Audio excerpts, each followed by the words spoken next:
Okay. Mabilis ang tutorial lang to. iPad 2, iPad 2 2.4, iPad 3. Kung paano i-purple at kung paano i-edit ang serial gamit si iRepair at software ni JC. At DCSD cable combo. Okay?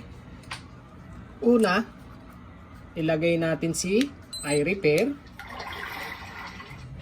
And then, gamit kayo ng original cable pang-purple natin.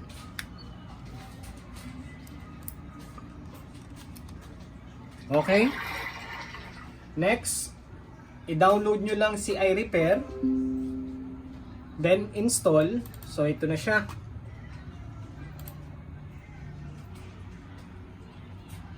Mabilis ang tutorial lang ito. So, ito wala namang conflict sa driver kasi ang driver na ginamit ni iRepair is signed driver. Hindi generic driver ang ginamit niya. So, detected siya is normal mode. Blank DFU tayo sa unit.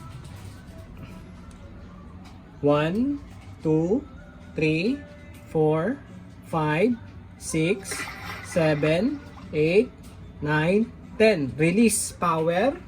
Hold home button.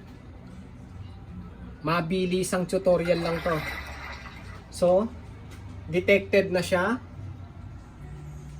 Detected na siya is DFU mode. Black iTunes natin para walang magulo. So, DFU model. Click lang yan. So, ganun lang kasimple, ganun lang kabilis. Okay? Then, sa unit, makikita nyo, magpa-purple yan.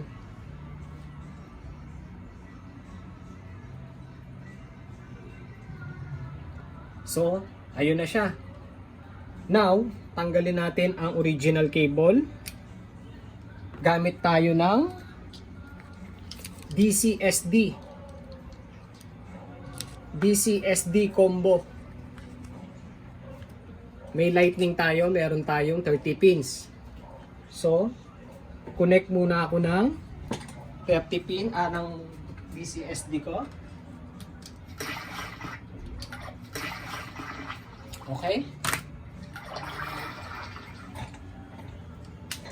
Ngayon, close na natin si iRepair. Buksan natin si JC. Kay JC, download nyo lang yung program tapos mag-registered lang kayo. So, hindi na kailangan ng gadget dito. Yung program lang. So, hindi nyo kailangan mag-connect ng JC product. Detect ni JC software ang COM.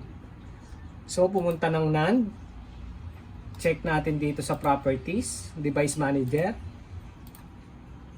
So, ang DCSD natin is COM11. So, itong serial CH340 iRepair yan. So, COM11 tayo. COM11. Refresh muna. COM11. Connect. And then, query info. Saksak muna natin yung unit. Okay. Then, query info.